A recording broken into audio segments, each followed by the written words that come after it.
The second topic, character set of C, identifiers, data types and variables.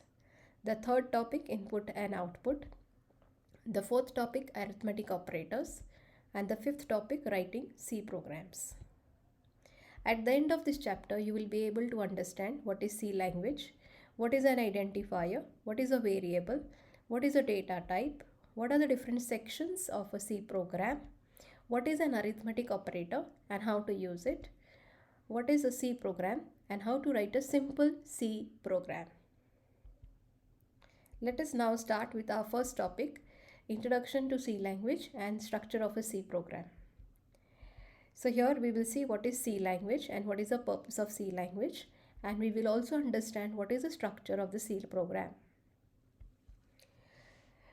Now C is a programming language. It is a procedural language as well as a general purpose language. C is used in operating systems like Unix, used for creating device drivers, used for creating assemblers, text editors, and it is also used in modern programs like Git. C was developed at AT&T Bell Labs by Dennis Ritchie in the early 1970s. And C is an outcome of two languages, that is B and BCPL. C is also said to be a middle level language. So a middle level language has got features of both high level language as well as low level language. So you can use C programs to write programs related with hardware. Okay, just like we saw right now, device drivers. So you can use C for that. You can also use C for creating applications. Then C is also a case sensitive language. It means that uppercase letters and lowercase letters are treated in a different way. Now let us see about structure of a C program.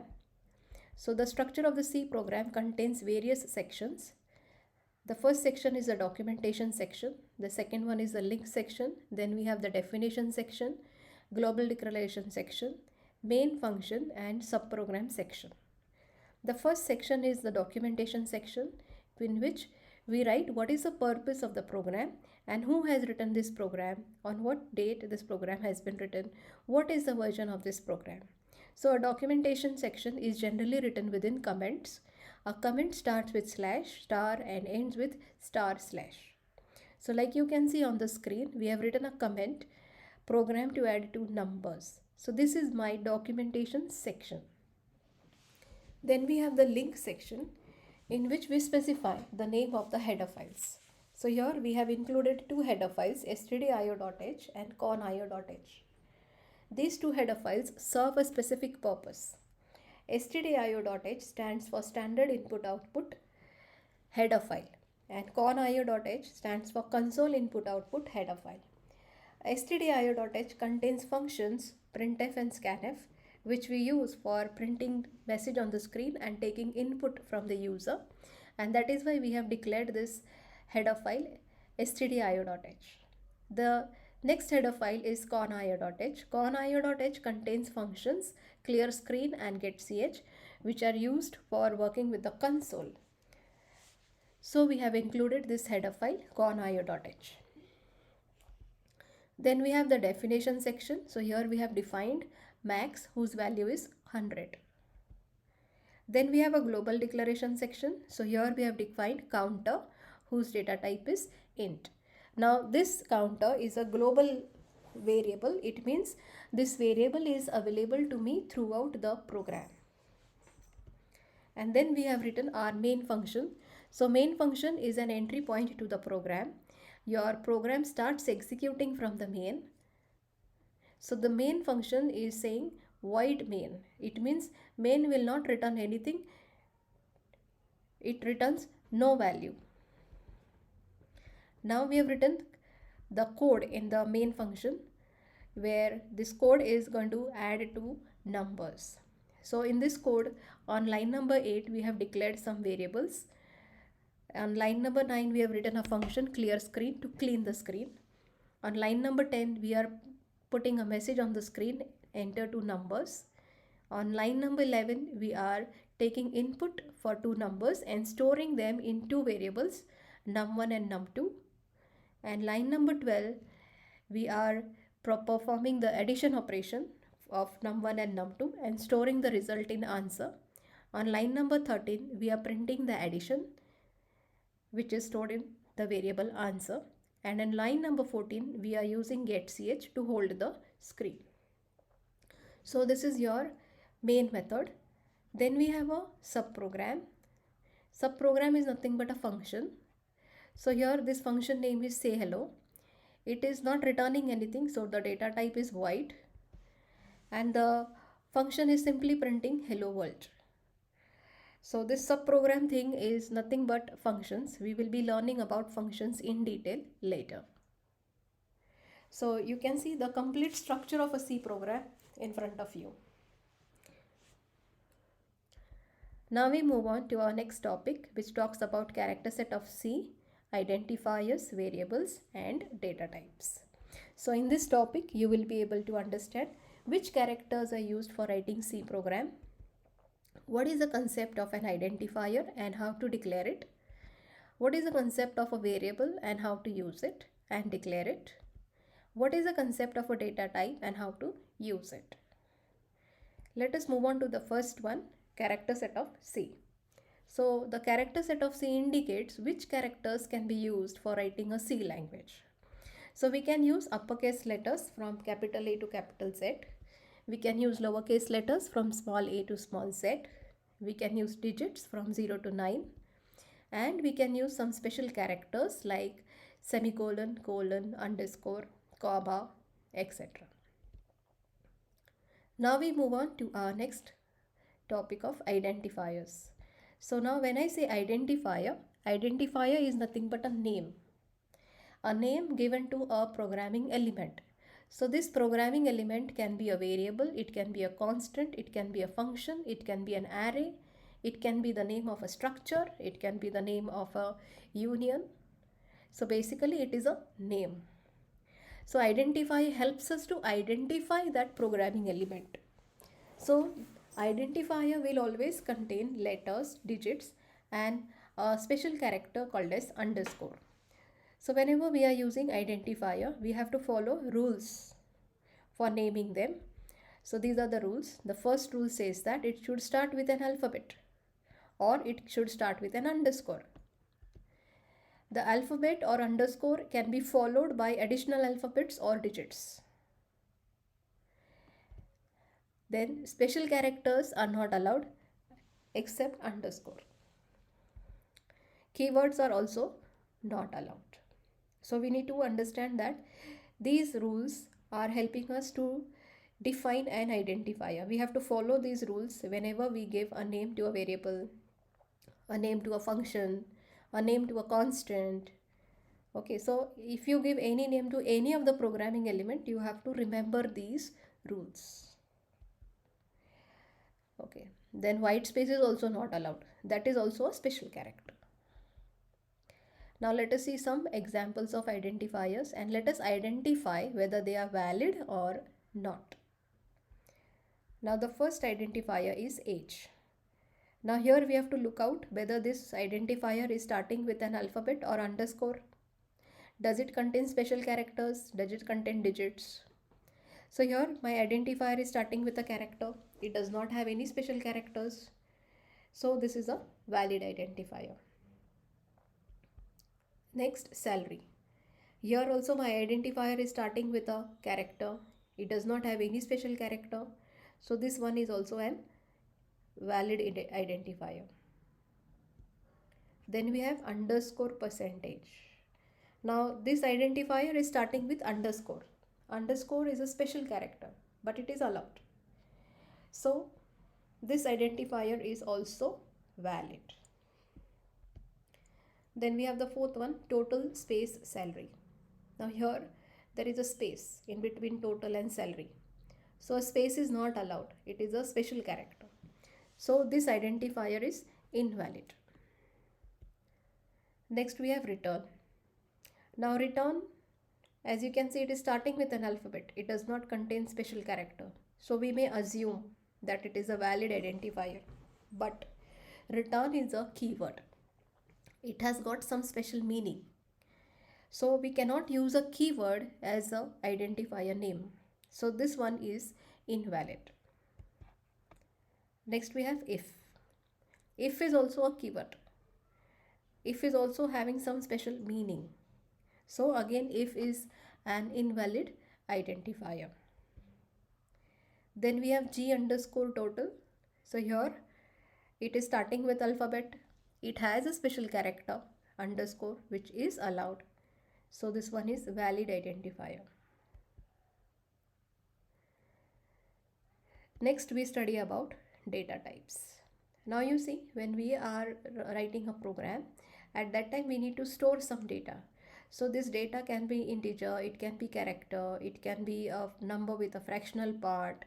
So we need to understand what is the type of data. So data type help us to define the type of data. So there are two main categories, primitive data types and user defined data types, and we also have enumerated types. First we are going to focus upon primitive data types, and then we will be moving on to user defined data types later. So in primitive data types we have char, int, float, double and void. Again there are subtypes in this. In user defined data types we have structure, union, array, and we have enumerated types also. Now let us look at integers, which are our primitive data types. So integers are nothing but whole numbers. So for example, a number like 100, 20,000, they are all whole numbers without a fractional part. So they are integers. Now these integers are categorized into different types like int, unsigned short int, long int, unsigned long int. So depending upon the type, the memory is allocated, and correspondingly we have the range. So if we look at the first type, int, it takes either 2 or 4 bytes of memory depending upon whether your system is of 16-bit, 32-bit or 64-bit. Okay, so if it is consuming 2 bytes of memory, then the range is -32768 to 32767.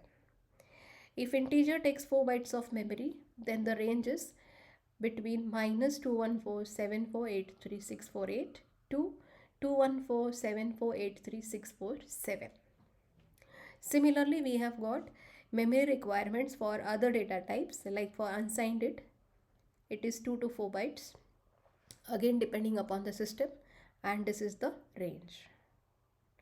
Okay, so on the screen we can see different types of integers with different memory requirements and different range values. So range indicates what is the minimum value that this data type can store and what is the maximum value that this data type can store. So for example, if we consider short, it is taking 2 bytes of memory. The minimum number it can store is -32768 and the maximum number that it can store is 32767. Then we have the next data type, character.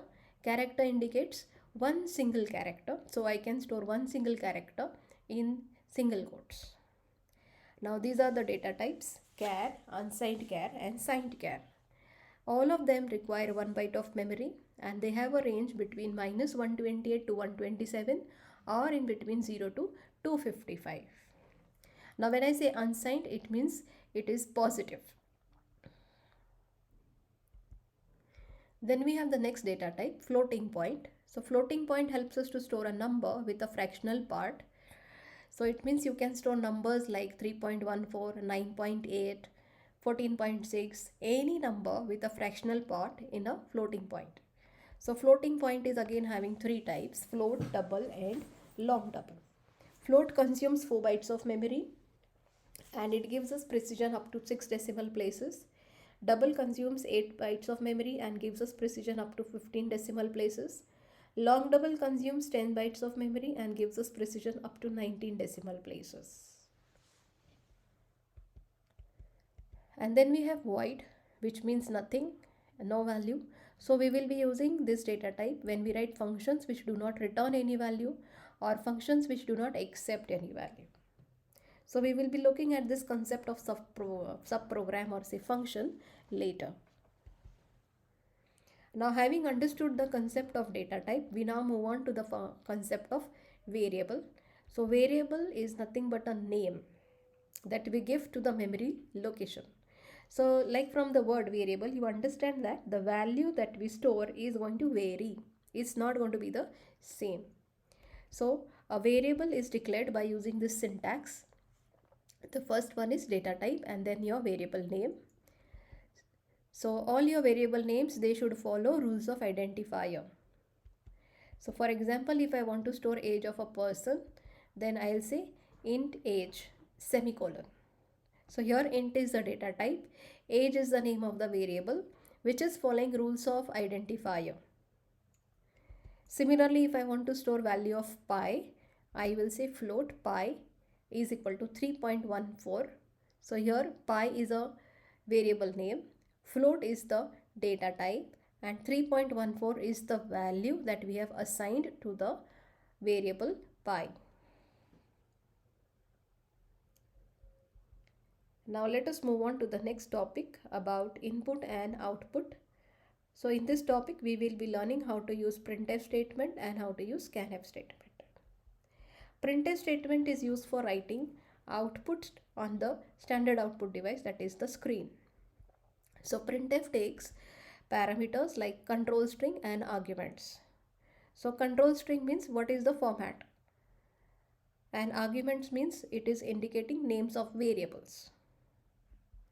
Similarly, scanf statement is used for reading the input from the standard input device, that is the keyboard. So scanf also takes control string and arguments. Again, control string means format and argument means the variables. So this control string that we use is containing some conversion characters like C, D, E, F. So we will see what this means. So if my conversion character is C, it means I write it using %C, then it means I am taking input as a character or printing a character. So for character it is %C, for signed decimal integer it is %D, for floating point value with an exponent it is %E, for floating point value without an exponent it is %F, for a floating point value with exponent and without exponent it is G, for a signed decimal integer it is I, for an octal integer it is O, for a string it is %S, for an unsigned integer it is %U, and for a hexadecimal integer it is %X. So all of these conversion characters, they have to be preceded with the % symbol. Okay. Now let us see how to use this in printf and scanf. Let's say I want to declare two integer variables p and q. So I will say int p comma q semicolon. Now since this is an integer variable, we will be using format as %d. So I'll say scanf %d %d. So you see %d is written inside double quotes. And then after these double quotes, I have put a comma. And then I have written the names of the variables. So variable is written in this fashion, and p and q, and indicates memory address. So here whatever the value is supplied will be stored at the memory location of p and the memory location of q. Similarly for printf we write p is equal to %d, q is equal to %d in double quotes. And then we print what is the value of p and what is the value of q. So here I am writing it. Okay. Then we have floating point variable x, y, z. So for that we will declare float x, y, z semicolon. Then for scanf we use the format as %f. And for printf we are again using the same format %f. So when I am saying scanf, I am saying %f written 3 times within double quotes, comma, and x and y and z. And then I am printing it, x is equal to %f, y is equal to %f, and z is equal to %f. Now we have character. So we declare character variable char a, by, c, and then we scan it. using %c. So we say scanf %c %c %c 3 times because we have 3 character variables. And then we write the variable names using ampersand. Similarly for printf, we say a is equal to %c, by is equal to %c, c is equal to %c, comma a, comma by, comma c. Then we have the unsigned integer variable cust underscore no. So here we declare it in this fashion, unsigned int cust underscore no. Now unsigned int takes format as %u. So we write scanf %u and cust underscore no. Similarly we say cust no is equal to %u cust underscore no. So you see, whenever I am writing a scanf statement, I am putting ampersand. And whenever I am writing a printf statement, I am not putting underscore ampersand. Okay. Then long integer variable counter. So we declare it like long int counter. Now long int has format %ld. So we say scanf %ld and counter. Printf counter is equal to %ld, comma counter. Next we have short integer variable flag. So we declare it short int flag. And then we say scanf %i. So for the short int, the format is %i. Similarly, we print it by writing flag is equal to %i. Then we have the double precision variable gross, tax and net. So here we are saying double gross, comma tax, comma net. So we scanf using %lf and we again printf using %lf. Now this is the homework that you have to do for printf and scanf. You have to write printf and scanf statements along with the declaration part. Next we move on to the operator. So the operator that we will be studying are arithmetic operator, unary operator, relational operator, logical operator, assignment operator, conditional and increment and decrement operator, and bitwise operator. Right now we are going to focus upon arithmetic operator. So in C programming we have 5 arithmetic operators: plus for addition, minus for subtraction, slash for division, star for multiplication, and percent for mod. So if I say 5 by 2, that is 2. So the slash operator gives me the quotient. But if I use mod, if I say 5% 2, then percent operator will give me the remainder. So 5% 2 means 2 2s is 4 and 5 minus 4 is 1. So here it is giving me the remainder. Now let us do some programs using arithmetic operator.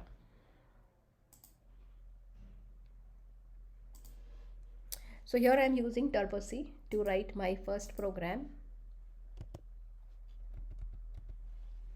So I am writing the command program to add two numbers. So this is my documentation section. Now we will write the header files #include stdio.h, then #include conio.h. So these are my 2 header files. Then I have the main method. Now in the main method we are going to declare numbers. Okay, so we are going to take input, then we are going to do processing, and we are also going to print the output. So see, whenever you write any program, first thing you have to understand is what is the input that I need. Second thing you need to understand is what is the process that I am going to do. The third thing I need to understand is what is the output that I am going to print. So here in case of addition of 2 numbers, I will be using 2 input variables. First input variable will be for the first number. The second one will be for the second number. So here I will be declaring two variables, num1 and num2. So here num1 is the name of a variable which will hold the first number. Num2 is the name of the second variable which will hold the second number. And the addition of these two variables will be stored in a third variable whose name is answer. Okay, so we have decided that we will have three variables, num1, num2 and answer. Now we first clear the screen, clear screen, and now we say enter two numbers. Okay, so user will see the message enter two numbers. So he will now enter the two numbers. So now see, my two numbers are integers. So I'm going to specify the format as %d. So I'm writing these %d's in double quotes, then a comma, then and num1 and num2. Okay, so printf is printing the message on the screen, enter two numbers. After seeing the message, we enter two numbers. These two numbers are stored in the variables num1 and num2, and then we do the addition by writing answer is num1 plus num2. So this is the process. Num1 plus num2 is the process of adding two numbers.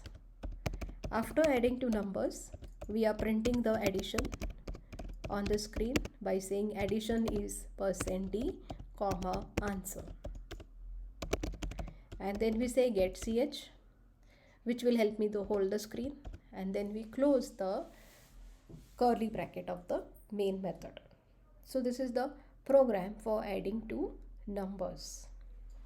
Now you have to save this program by using the shortcut key F2, and then you have to compile this program by using Alt F9.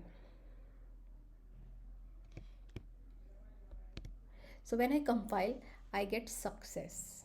So if you get any errors, you have to remove those errors and then recompile it. Now since I got success, I can now run the program. So for running the program, you have to use shortcut Ctrl F9.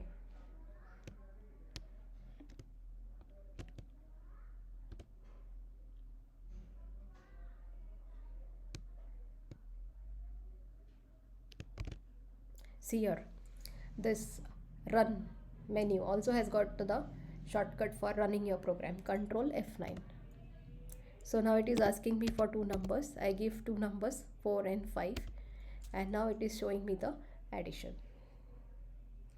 So this is your first C program where we have printed the addition of two numbers. Now we will do one more program.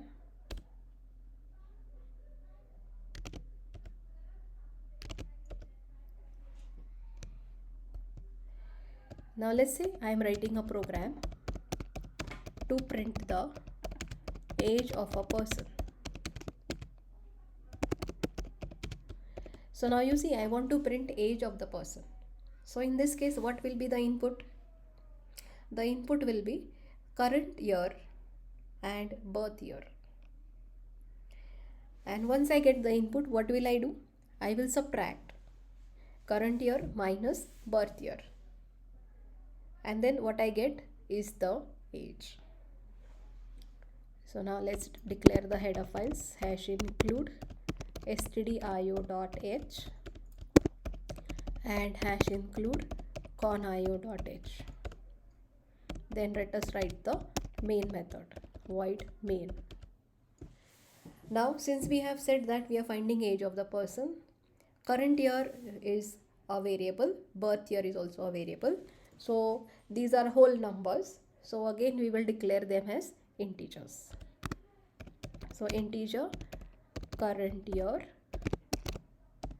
birth year and age. Then we clear the screen.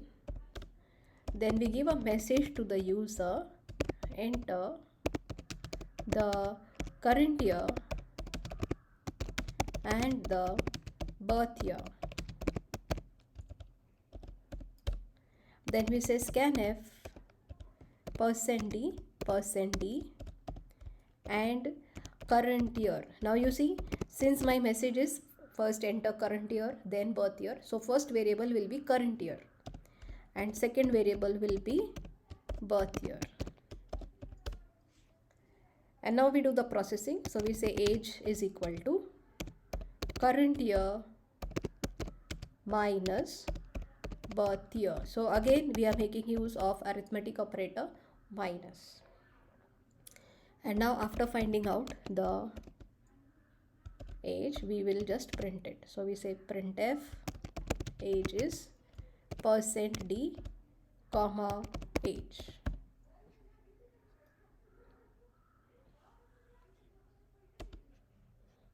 And then we say get ch, and then we close the curly bracket. And now we will save this program.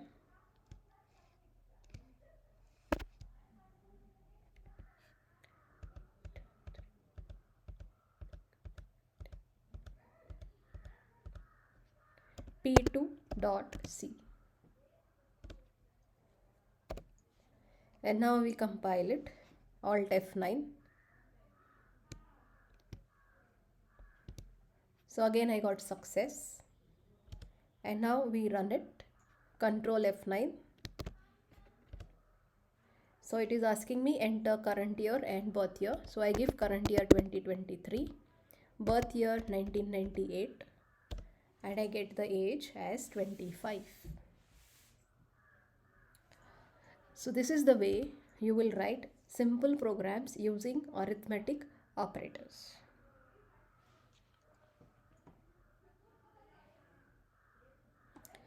That's it for today. Okay, we will be learning the next topic in the next session. Thank you everyone.